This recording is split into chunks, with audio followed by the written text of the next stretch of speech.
We'll start here, DG, in Chestnut Hill, 6-4 North Carolina. Tar Heels now bowl eligible for Mac Brown at 5-5 Boston College. Noon game on the CW. Tar Heels a 2-point favorite up in the greater Boston area on Saturday afternoon.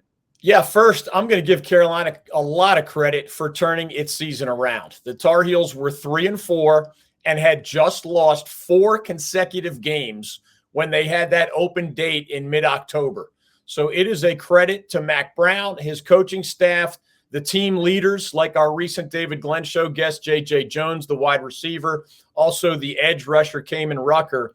It's a credit to all of them and their teammates that the Heels stuck together and have now won 3 straight against Virginia and Florida State and Wake Forest heading into these final 2 games this week against Boston College and, of course, that season finale in Chapel Hill against NC State.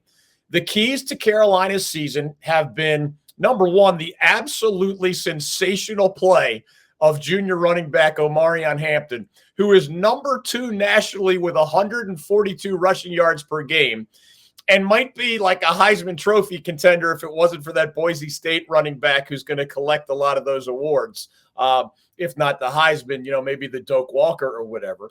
The return from injury of edge rusher Kamen Rucker on defense, we've talked about it on the show. I've written about it at ncsportsnetwork.com.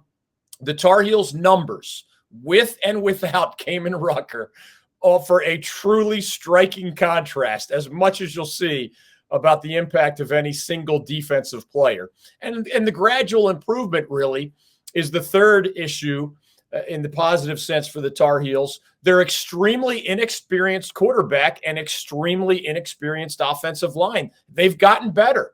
Jacoby Criswell is a 5th-year senior, but between his 4 years now at Carolina and that 1 season at Arkansas, this is the first time that he has been the number 1 guy at QB. He started this season as the Heels' 3rd stringer, and he's made the most of this opportunity after that injury way back at the Minnesota season opener to Max Johnson.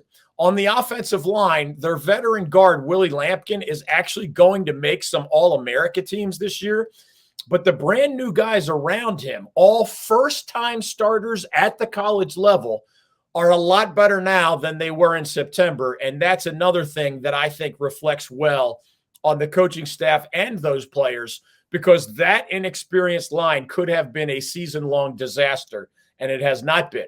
I do think the Tar Heels are slightly better than Boston College going to this week's matchup, and Carolina has played very well on the road this season overall, but this is a tricky matchup in my eyes for several reasons. First, Bill O'Brien of BC is a very good football coach. This is the guy that legendary New England Patriots coach Bill Belichick entrusted with key staff positions at the NFL level, and that legendary Alabama coach Nick Saban had as his own offensive coordinator with the Crimson Tide just last year.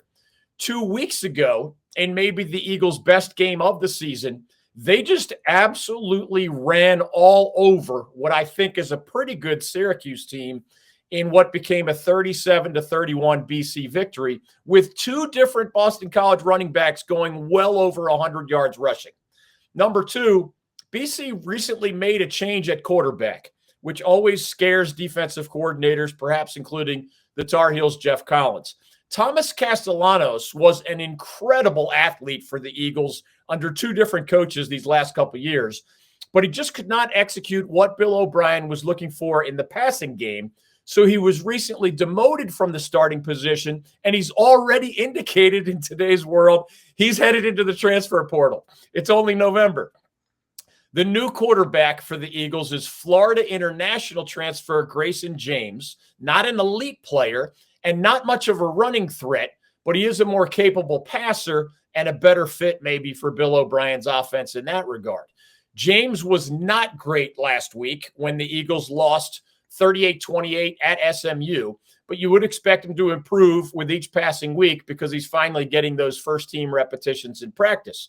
Finally, BC has a guy that I think is one of the top candidates for ACC Defensive Player of the Year or All-American honors, some of which I vote upon myself, and anything else you want to throw this guy's way.